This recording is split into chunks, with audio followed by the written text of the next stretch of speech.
الحمد لله الذي علم بالقلم علم الإنسان ما لم يعلم نحمده ونستعينه ونؤمن به ونتوكل عليه ونعوذ بالله من شرور أنفسنا ومن سيئات أعمالنا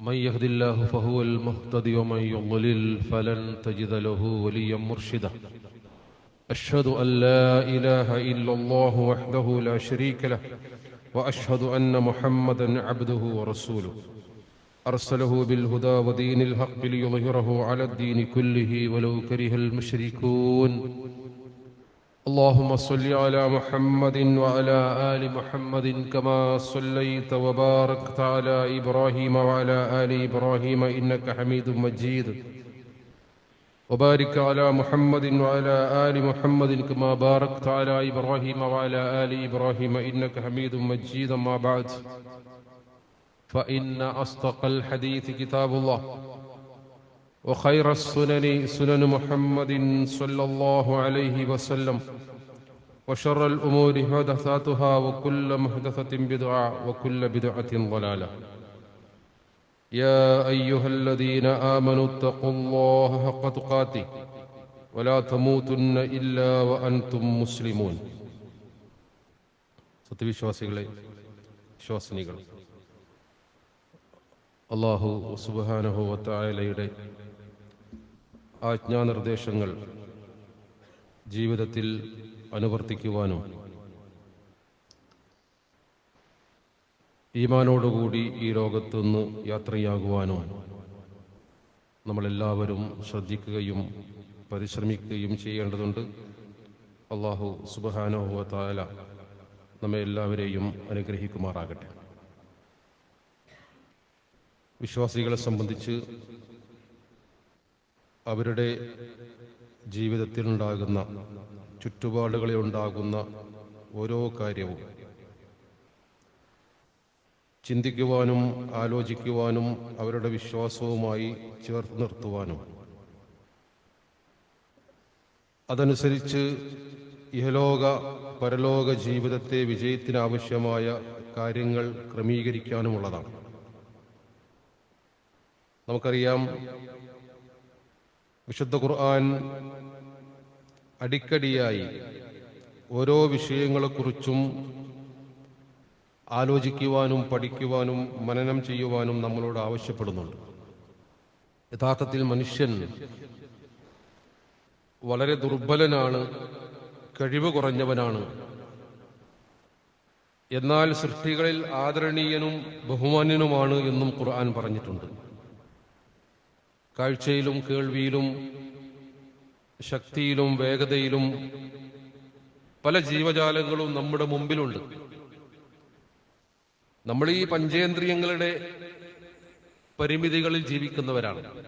കാഴ്ച, കേൾവി, അതേപോലെ തന്നെ തൊട്ടറിവ്, മണത്തറിവ്, രുചിച്ചറിവ് തുടങ്ങി 5 ഇന്ദ്രിയങ്ങൾ, അതാണ് പഞ്ചേന്ദ്രിയങ്ങൾ എന്നറിയപ്പെടുന്നത്. ഈ പഞ്ചേന്ദ്രിയങ്ങളുടെ പരിമിതിയിൽ നിന്നുകൊണ്ടാണ് നമുക്ക് കാര്യങ്ങൾ മനസ്സിലാക്കുവാൻ കഴിയുക. ഈ പ്രപഞ്ചത്തിന്റെ വിസ്തൃതിയും വലിപ്പവും അതിന്റെ സങ്കീർണതയുമൊക്കെ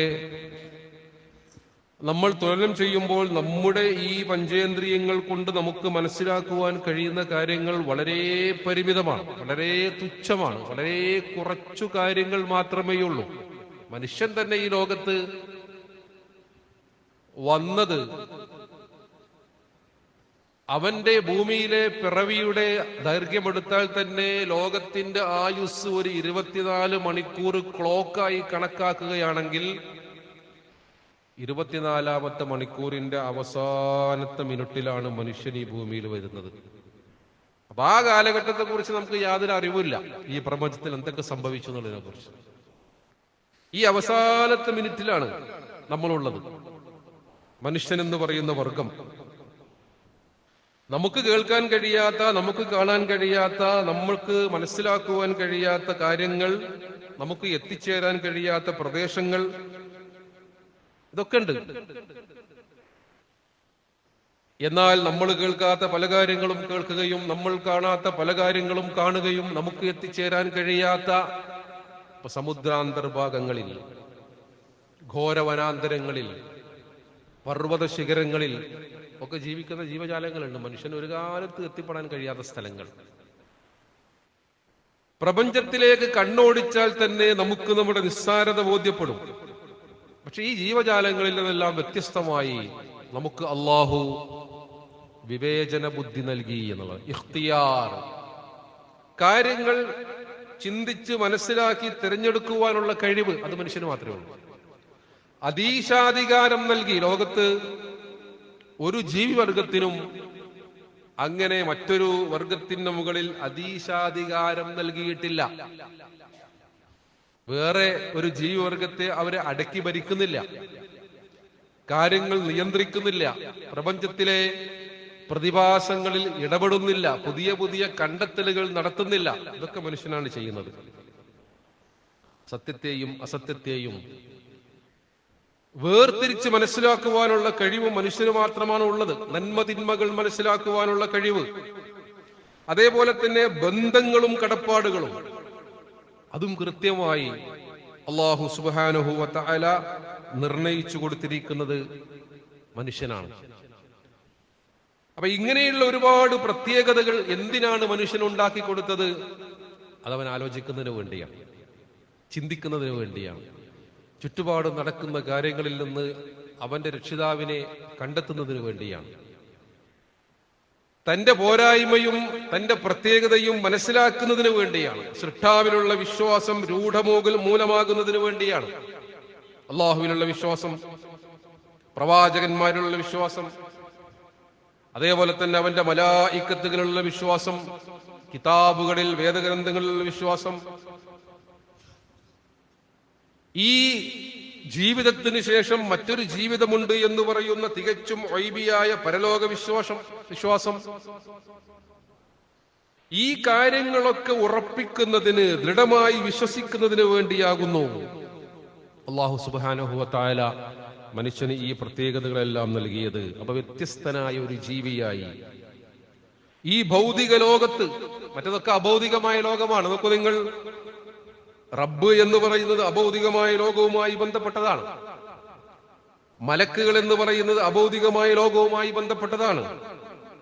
ജിന്നുകളായിരുന്നാലും പിശാചുക്കളായിരുന്നാലും അപ്രകാരം തന്നെയാണ്. വഹ്യ്, റസൂലുള്ളാഹി സ്വല്ലല്ലാഹു അലൈഹി വസല്ലമയുടെ സദസ്സിൽ വഹ്യ് വരുമ്പോ അത് നബിക്ക് മാത്രമേ കേൾക്കാൻ കഴിയുന്നുള്ളൂ. അത് അഭൗതികമായ അള്ളാഹുവിങ്കിൽ നിന്നുള്ള ഇടപെടലാണ്. മരണാനന്തരം സംഭവിക്കാനിരിക്കുന്ന കാര്യങ്ങൾ അള്ളാഹുവുമായി ബന്ധപ്പെട്ട കാര്യങ്ങളാണ്. അതിൽ ഏറ്റവും പ്രധാനപ്പെട്ട ഒരു കാര്യമാണ് മറഞ്ഞ കാര്യങ്ങളെ കുറിച്ചുള്ള അറിവ് എന്ന് പറയുന്നത്. അതുപോലെ നോക്കൂ നിങ്ങൾ, നമ്മുടെ ഈ പള്ളിയുടെ ചുമരിന്റെ അപ്പുറത്തുള്ള കാര്യങ്ങൾ കണ്ടു മനസ്സിലാക്കുവാനോ അവിടെ എത്ര ആളുണ്ട്, ഇപ്പൊ സ്ത്രീകളുടെ ജുമ നടക്കുന്ന സ്ഥലത്ത് ഇത്ര ആളുകൾ ഇരിക്കുന്നുണ്ട് എന്ന് പറയാൻ നമുക്ക് കഴിയില്ല. ഈ പള്ളിയിലേക്ക് ഇന്ന ആളെയും കൊണ്ട് നടന്നു വരുന്നുണ്ട് എന്ന് പറയാൻ നമുക്ക് പറ്റുമോ? പറ്റുകയില്ല. ഗൈബിയായ കാര്യങ്ങളുടെ മുഴുവൻ താക്കോലുകൾ അത് അള്ളാഹുവിന്റെ കയ്യിലാകുന്നു. പ്രവാചകന്മാർക്കോ സ്വാലിഹീങ്ങൾക്കോ സിദ്ദീഖീങ്ങൾക്കോ ശുഹദാക്കൾക്കോ സൃഷ്ടികളിൽ ആർക്കും അങ്ങനെ അറിയുവാനുള്ള കഴിവില്ല എന്നത് നമ്മുടെ വിശ്വാസ കാര്യങ്ങളിലെ ഏറ്റവും പ്രധാനപ്പെട്ട കാര്യമാകുന്നു. വിശുദ്ധ ഖുർആൻ സൂറ അൻആമിലെ 59-ാമത്തെ ആയത്തിൽ ഇത് എടുത്തു പറഞ്ഞു. വഇൻദഹു മഫാത്തിഹുൽ ഗൈബ്, ആ പടച്ചതമ്പുരാന്റെ പക്കലാണ് അദൃശ്യ കാര്യങ്ങളുടെ ഖജനാവുകളുള്ളത്, അതിന്റെ താക്കോലുകൾ അവന്റെ കയ്യിലാകുന്നു. ലാ യഅലമുഹാ ഇല്ലാഹു, അവനല്ലാതെ അത് അറിയുകയില്ല. വയഅലമു മാ ഫിൽ ബർരി വൽ ബഹർ, അതേപോലെ തന്നെ കരയിലും കടലിലും ഉള്ളതെല്ലാം അവൻ അറിയുന്നു. വമാ തസ്ഖുതു മിൻ വറഖത്തിൻ ഇല്ലാ യഅലമുഹാ, നോക്കൂ നിങ്ങൾ, അല്ലാഹുവിന്റെ വൈജ്ഞാനികമായ അവന്റെ അറിവിനെ കുറിച്ച്, അവന്റെ അറിവിന്റെ പരപ്പിനെ കുറിച്ച്, അതിന്റെ വ്യാപ്തിയെ കുറിച്ച് ഖുർആൻ പ്രയോഗിച്ചൊരു പ്രയോഗം, വമാ തസ്ഖുതു മിൻ വറഖത്തിൻ ഇല്ലാ യഅലമുഹാ, അവൻ അറിയാതെ ഒരു ഇല പോലും താഴോട്ട് വീഴുന്നില്ല. എന്താ പ്രയോഗം? ഘോര വനാന്തരങ്ങളിൽ പരകോടി വൃക്ഷങ്ങളിൽ നിന്ന്, സസ്യലതാദികളിൽ നിന്ന് ഒരു പഴുത്ത ഇലയോ ഉണങ്ങിയ ഇലയോ താഴോട്ട് വീഴുന്നില്ല, പടച്ചവനെ അറിയാതെയാണ്. അപ്പൊ എന്താ അള്ളാന്റെ അറിവ്? ആ അദൃശ്യങ്ങളുടെ മുഴുവൻ അറിവ് അവന്റെ കയ്യിൽ മാത്രമാകുന്നു. എന്നിട്ട് ഖുർആൻ പറഞ്ഞു, വലാ ഹബ്ബത്തിൻ ഫീ ദുലുമാത്തിൽ അർളി വലാ റത്ബിൻ വലാ യാബിസിൻ ഇല്ലാ ഫീ കിതാബിൻ മുബീൻ. ഭൂമിയുടെ അടിയിൽ ഇരുട്ടുകൾക്കുള്ളിലുള്ള ഒരു ധാന്യമണി, അത് പച്ചയോ ഉണങ്ങിയതോ ആയ ധാന്യമണിയായിരുന്നാലും ശരി, വലാ റത്ബിൻ വലാ യാബിസിൻ, ഉണങ്ങിയതായിരുന്നാലും പച്ചയായിരുന്നാലും ശരി, ചിലപ്പോൾ മുളച്ചു പൊങ്ങുന്ന ധാന്യമണിയായിരിക്കാം, ചിലപ്പോൾ ഭൂമിയിൽ മൂടപ്പെട്ടു പോയ ധാന്യമണികളായിരിക്കാം. എന്തായിരുന്നാലും ഇല്ലാ ഫീ കിതാബിൻ മുബീൻ, എല്ലാം അള്ളാഹുവിന്റെ രേഖയിൽ കൃത്യമായി അതുണ്ട്, എഴുതി രേഖപ്പെടുത്തിയിട്ടുണ്ട് എന്നുള്ളതാണ്. യഅലമു ഖായിനത്തൽ അഅ്യുനി വമാ തുഖ്ഫി സുദൂർ, കണ്ണുകളുടെ കട്ടുനോട്ടത്തെയും മനസ്സുകളിൽ ഒളിപ്പിച്ചു വെച്ച കാര്യത്തെയും അള്ളാഹു അറിയും. സൂറ ഓഫറിലെ 19-ാമത്തെ ആയത്തിൽ പറഞ്ഞു. ഇത് വിശ്വാസത്തിന്റെ ഒരു പ്രധാനപ്പെട്ട ഭാഗമാണ്. ഈ അറിവ് തങ്ങൾക്കുണ്ട് എന്ന് അവകാശപ്പെടുന്ന പല ആളുകളും എല്ലാ മതവിശ്വാസികൾക്കിടയിലുമുണ്ട്. ഖുർആൻ അതിന്റെ അടിവേര് അറുക്കാണ്. ഈ പറഞ്ഞ ആയത്തുകൾ തന്നെ അതിന് ധാരാളമാണ്. ഇസ്ലാമിൽ അത് വളരെ പ്രധാനപ്പെട്ട ഒരു കാര്യമാണ്. ഗൈബിലുള്ള വിശ്വാസം ഒരാൾക്ക് പാളിയാൽ അത് അയാളുടെ യഥാർത്ഥ വിശ്വാസത്തെ തകരാറിലാക്കും, അടിസ്ഥാന വിശ്വാസത്തെ തകരാറിലാക്കും. ഗൈബിലുള്ള വിശ്വാസം കൃത്യമായിരിക്കണം.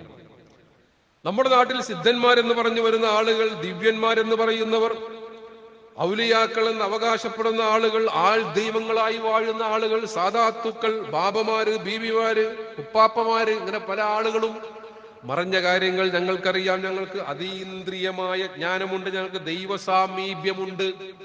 എല്ലാ മതങ്ങളിലെയും ചൂഷണ കേന്ദ്രങ്ങളുമായി ബന്ധപ്പെട്ട് നോക്കിയാൽ ഇങ്ങനെ ഒരാളോട് ഇരിക്കുന്നുണ്ടാവും. അങ്ങനെ ഒരു ദിവ്യൻ, ഒരു സിദ്ധൻ, ഒരു ബാബ, ഒരു ബീവി, ഒരു അമ്മ അല്ലെങ്കിൽ ഒരു ഉപ്പാപ്പ ഇല്ലാത്ത ഒരു കേന്ദ്രം ഉണ്ടാവില്ല, സാമ്പത്തികമായ ചൂഷണത്തിനു വേണ്ടി. എന്നാൽ ജനങ്ങൾക്ക് ആവശ്യമുള്ള എന്തെങ്കിലും ഒരു കാര്യം വരുമ്പോൾ ഇവർക്കാർക്കെങ്കിലും അങ്ങനെ ഒരു മറഞ്ഞ കാര്യം പ്രവചിക്കുവാൻ കഴിയുമോ? ഇപ്പോ നമ്മുടെ നാട്ടിലൊക്കെ വലിയൊരു ചർച്ചയാണ്. കർണാടകയില്, ഉത്തര കർണാടകയിലെ ഷിരൂർ അങ്കോള ദേശീയപാത 66 മണ്ണിടിച്ചിലുണ്ടായി. ലോറി ഉൾപ്പെടെ കോഴിക്കോട്ട് സ്വദേശി, കണ്ണാടിക്കൽ സ്വദേശിയായ 30-കാരൻ അർജുൻ എന്ന് പറയുന്ന ഒരു സഹോദരൻ, പടച്ചതമ്പുരാൻ ആ കുടുംബത്തിന് ആശ്വാസം നൽകട്ടെ എന്ന് നമ്മൾ പ്രാർത്ഥിക്കണം. കാരണം ഒരു വലിയ പരീക്ഷണത്തിലാണ് ആ കുടുംബവും പ്രദേശവും നമ്മുടെ സംസ്ഥാനവും അതിൽ വേദനിച്ചുകൊണ്ടിരിക്കുകയാണ്. 10 ദിവസമായി എവിടെയാണ് ആ വാഹനം എന്ന് ലൊക്കേറ്റ് ചെയ്യാൻ കഴിഞ്ഞിട്ടില്ല. അർജുന് എന്ത് സംഭവിച്ചു എന്ന് ഒരു സിദ്ധനും പറയുന്നില്ല. നിങ്ങൾ ഇവിടെ കുഴിച്ചോളൂ, അവിടെ ആ ലോറി ഉണ്ടാകുമെന്ന് പറയാൻ ആർക്കും സാധിക്കുന്നില്ല. 10 ദിവസമായി നാവികസേനയുടെ 18 അംഗ സ്കൂബ ഡൈവേഴ്സ് സൈനികരൊക്കെ വന്നിട്ട് അവിടെ മുങ്ങി നോക്കിയിട്ട് ഏതാണ്ട് ലോറി ഇന്ന ഭാഗത്താണ് കണ്ടെത്തി എന്നുള്ളതാണ്. ഇപ്പൊ 10 ദിവസങ്ങൾക്ക് ശേഷം ഗർഭത്തിൽ കിടക്കുന്ന കുട്ടി ആണാണോ പെണ്ണാണോ എന്ന് ഇന്ന ആൾക്ക് പറയാൻ കഴിഞ്ഞു എന്ന് പ്രഭാഷണം നടത്തുന്ന ആളുകളുണ്ട്. അത് വിശ്വാസമായി, അത് അഹ്ലുസുന്നത്ത് വൽ ജമാഅത്താണ്, അത് ഇസ്ലാമാണ് എന്ന് പറയുന്ന ആളുകളുണ്ട്. ആഭരണങ്ങൾ കളവ് പോയാൽ അത് ഇന്നടുത്തുണ്ടെന്ന് പറഞ്ഞു തരാം എന്ന് പറഞ്ഞ ആളുകളെ പറ്റിക്കുന്ന ആളുകളുണ്ട്.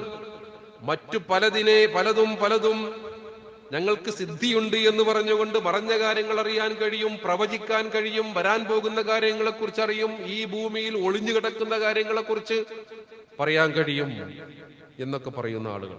നോക്കൂ നിങ്ങൾ, 2014 ലോകത്തെ തന്നെ ഞെട്ടിച്ച സംഭവം ഉണ്ടായല്ലോ. 2014 മാർച്ച് 8 അത് മലേഷ്യൻ എയർലൈൻസിന്റെ MH370 എന്ന് പറയുന്ന വിമാനം 239 യാത്രക്കാരുമായി അപ്രത്യക്ഷമായി. 239 യാത്രക്കാരുണ്ട്. എവിടെ പോയി? ചെറിയ സംഗതി ഒന്നുമല്ല. ഇന്ത്യൻ മഹാസമുദ്രത്തിൽ ഏതാണ്ട് 334ഓളം വിമാനങ്ങൾ സെർച്ചിങ്ങിന് വേണ്ടി മാത്രം അയച്ചു. 1-2 വിമാനങ്ങളല്ല, ഏതാണ്ട് 46,000 സ്ക്വയർ കിലോമീറ്റർ സമുദ്ര പരിധിയിൽ തെരഞ്ഞു. 336 വിമാനങ്ങൾ പോയിട്ട് ആ വിമാനത്തിന്റെ 1-2 ചെറിയ പ്ലേറ്റിന്റെ ശകലങ്ങൾ കണ്ടെത്താൻ കഴിഞ്ഞു. അതെന്നെ ആ വിമാനത്തിന്റെ ആണെന്ന് അറിയില്ല. വേറെ എവിടെ പോയി എന്ന് ആർക്കും അറിയില്ല. ലോകത്ത് ഇന്ന സ്ഥലങ്ങളിലുള്ള കാര്യങ്ങളൊക്കെ ഞങ്ങൾക്ക് പറയാൻ കഴിയുമെന്ന് അറിയപ്പെടുന്ന ഒരു സിദ്ധനും മുന്നോട്ട് വന്നില്ല. അന്ന് വലിയ വെല്ലുവിളികളൊക്കെ പല ആളുകൾ നടത്തിയിരുന്നു. അതേപോലെ തന്നെയാണ് ഈ സംഭവം. ഞാൻ പറയുന്നത്, നമുക്ക് അള്ളാഹു നൽകിയ ബുദ്ധിയും ചിന്താശേഷിയും അതേപോലെ തന്നെ തലച്ചോറൊക്കെ ഉപയോഗപ്പെടുത്തിയിട്ട് പടച്ച തമ്പുരാന്റെ ദൃഷ്ടാന്തങ്ങളെ കുറിച്ചുകൂടി മനസ്സിലാക്കുക. ഒന്ന്, നമ്മുടെ കഴിവുകേട് എന്താണ് എന്ന് മനസ്സിലാക്കാൻ. രണ്ട്, മതത്തിന്റെ പേരിൽ പ്രചരിപ്പിക്കപ്പെടുന്ന വ്യാജങ്ങളെ കൃത്യമായി മനസ്സിലാക്കാൻ പടച്ചോൻ നമുക്ക് കാണിച്ചു തരുന്ന ഓരോ സംഗതികൾ കൂടിയാണ്. ഈ ഈമാനിന്റെയും ഇസ്ലാമിന്റെയും പ്ലാറ്റ്ഫോമിൽ നിന്ന് ഈ കാര്യങ്ങൾ അങ്ങനെ കൂടി നോക്കാൻ നമുക്ക് സാധിക്കേണ്ടതുണ്ട്. അപ്പൊ ചില ആളുകൾ തിരിച്ചു വഹിക്കുന്നത്, നിങ്ങളെ പടച്ചോൻക്ക് എന്താ കഴിയാത്തതെന്നാണ്. യുക്തിവാദികളായ ആളുകളെ ചോദിക്കുന്നുണ്ട്, എല്ലാത്തിനും കഴിയുന്ന റബ്ബ് പടച്ചവൻ, മുസ്ലിങ്ങളുടെ അള്ളാഹു എന്താണ് അതിന് പരിഹാരം ഉണ്ടാക്കാത്തതെന്ന് യുക്തിവാദി ചോദിക്കുമ്പോൾ മനസ്സിലാക്കുക. കാരണം യുക്തിവാദിക്ക് അങ്ങനെ പടച്ചവന്റെ വിശ്വാസമില്ല, അതിന് മറുപടി വേറെയാണ്.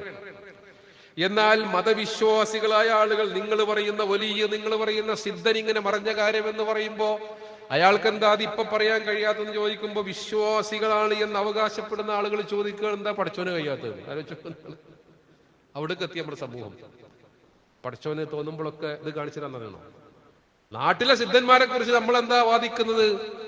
എല്ലാ കാര്യങ്ങളും അറിയും, എല്ലാ കാര്യങ്ങളും പറഞ്ഞു തരാൻ കഴിയും, ഞങ്ങളെ വലിയ ഭയങ്കര ഉഷാറാണ്, ഞങ്ങളെ പാപ്പാക്കത് എല്ലാം സാധിക്കും എന്ന് പറയുന്ന ആളുകൾ. പടച്ചോൻ എന്താ പറഞ്ഞു? ഉദ്ഊനി അസ്തജിബ് ലക്കും, നിങ്ങൾ എന്നോട് പ്രാർത്ഥിക്കൂ, നിങ്ങൾക്ക് ഞാൻ ഉത്തരം നൽകാം. നിങ്ങൾ പ്രാർത്ഥിച്ച് വായ കൂടുന്നതിന് മുമ്പ് ഞാൻ ഉത്തരം നൽകാന്ന് പടച്ചോൻ പറഞ്ഞിട്ടില്ല. അത് മുഹീദ്ദീൻ ശൈഖ് റഹ്മത്തുള്ളാഹി അലൈഹിയെ കുറിച്ച് മാലപ്പാട്ടുണ്ടാക്കിയ ആള് പറഞ്ഞു, വല്ല നിലത്തിന്നും എന്നെ വിളിപ്പോർക്ക് വായി കൂടാ ഉത്തരം നൽകും ഞാൻ എന്നോ വരുന്നു. പടച്ചോൻ പറഞ്ഞിട്ടില്ല. പടച്ചോൻ പറഞ്ഞത് നിങ്ങൾ പ്രാർത്ഥിച്ചോളി, നിങ്ങൾക്ക് ഞാൻ ഉത്തരം നൽകാം. ചിലപ്പോൾ ഉത്തരം നൽകിയില്ല എന്ന് വരും, കാരണം അതിന്റെ ഷെറും ഹൈറും നിങ്ങൾക്ക് അറിയുകയില്ല. ഇതിന് ഉത്തരം ലഭിച്ചില്ലെങ്കിലും നിങ്ങളുടെ പാപങ്ങൾ പൊറുക്കാൻ അത് കാരണമാകും, അല്ലെങ്കിൽ പരലോകത്ത് അതുകൊണ്ട് നിങ്ങൾക്ക് നേട്ടമുണ്ടാകും. ആ പ്രാർത്ഥന വ്യർത്ഥമാവുകയില്ല, ഉറപ്പാണ്. നമുക്ക് പ്രാർത്ഥിച്ച് കിട്ടാത്ത എന്തൊക്കെ കാര്യങ്ങളുണ്ട് അള്ളാഹ്ക്ക് അറിയുള്ളൂ. എന്തുകൊണ്ടാണത് എന്ന് അല്ലാഹു അഅലം. അതുകൊണ്ട് ഇത്തരം വിഷയങ്ങളിൽ ചിന്തിക്കുവാനും മനസ്സിലാക്കുവാനും അള്ളാഹുവിനെ കുറിച്ച് കൂടുതൽ അറിയുവാനും അവന്റെ ദൃഷ്ടാന്തങ്ങളെ കുറിച്ച് ആലോചിക്കുവാനും മതത്തിന്റെ പേരിൽ നമ്മുടെ നാട്ടിൽ പ്രചരിച്ചുകൊണ്ടിരിക്കുന്ന കാര്യങ്ങളൊക്കെ പലതും ഇത് വ്യാജമാണ്. റസൂലുള്ളാഹി സ്വല്ലല്ലാഹു അലൈഹി വസല്ലമയോട് പറയാൻ വേണ്ടി ഖുർആൻ പറയും. നിങ്ങൾ ആലോചിച്ച് നോക്കൂ, വിശുദ്ധ ഖുർആൻ നേർക്കുനേരെ റസൂലുള്ളാഹി സ്വല്ലല്ലാഹു അലൈഹി വസല്ലമയുടെ സൂറ അറാഫിലെ 188-ാമത്തെ ആയത്ത്, ഖുൽ പ്രവാചകരെ അവരോട് പറയുക എന്ത്? ലാ അംലികു ലിനഫ്സി നഫ്അൻ വലാ ദർറാ, എന്റെ ദേഹത്തിന് ഒരു ഉപകാരമോ ഉപദ്രവമോ വരുത്താൻ അതൊന്നും എന്റെ അധീനതയിൽപ്പെട്ട കാര്യമല്ല. ഉപകാരവും ഉപദ്രവവും വരുത്തുക എന്നുള്ളത് പടച്ചോൻ വിചാരിച്ചാൽ ആത്യന്തികമായി നടക്കൂ. വലൗ കുന്തു അഅലമുൽ ഗൈബ, എനിക്ക് എങ്ങാനും അദൃശ്യകാര്യങ്ങൾ അറിയുമായിരുന്നുവെങ്കിൽ ലസ്തക്സർതു മിനൽ ഖൈർ, ധാരാളം നന്മകൾ അധികരിപ്പിക്കാമായിരുന്നു. വമാ മസ്സനിയസൂ, ഒരു തിന്മയും എന്നെ ബാധിക്കുമായിരുന്നില്ല. ഇൻ അന ഇല്ലാ നദീറും വബശീറുൻ ലിഖൗമി യുഅ്മിനൂൻ, ഞാൻ നിങ്ങൾക്കൊരു താക്കീതുകാരനും വിശ്വസിക്കുന്ന ജനങ്ങൾക്ക് സന്തോഷ വാർത്ത അറിയിക്കുന്നവനുമാകുന്നു. നബി സല്ലല്ലാഹു അലൈഹി വസല്ലമയോട് പറയാം. റസൂലുള്ളാഹിന്റെ ജീവിതത്തിൽ എത്തരത്തിൽ സംഭവങ്ങൾ, പ്രവാചകന്മാരുടെ ജീവിതത്തിൽ എത്തരത്തിൽ സംഭവങ്ങൾ. അപ്പൊ ഇങ്ങനെയുള്ള സംഗതികളൊക്കെ ഉണ്ടാകുമ്പോൾ നമുക്കത് കൂടുതൽ ബോധ്യപ്പെടുകയാണ്. നമുക്ക് അള്ളാഹു നൽകിയ ചിന്താശേഷിയും ബുദ്ധിശക്തിയും വിവേചന ശക്തിയും മനുഷ്യരെന്ന് പറയുന്ന ആദരവുമെല്ലാം ഉപയോഗപ്പെടുത്തി ഇത്തരം സന്ദർഭങ്ങളിൽ നമ്മൾ കൂടുതൽ ഈമാനിനെ ദൃഢീകരിക്കുവാനും പരിസരങ്ങളിൽ നടക്കുന്ന സംഭവങ്ങളിൽ നിന്ന് പാഠം ഉൾക്കൊള്ളുവാനുമാണ് ശ്രമിക്കേണ്ടത്. അല്ലാഹു സുബ്ഹാനഹു വ തആല യഥാവിധി വിശ്വാസകാര്യങ്ങൾ മനസ്സിലാക്കുവാനും ഉൾക്കൊള്ളുവാനും അങ്ങനെ ജീവിച്ചു മരിക്കുവാനും നമുക്കെല്ലാവർക്കും തൗഫീഖ് നൽകി അനുഗ്രഹിക്കുമാറാകട്ടെ.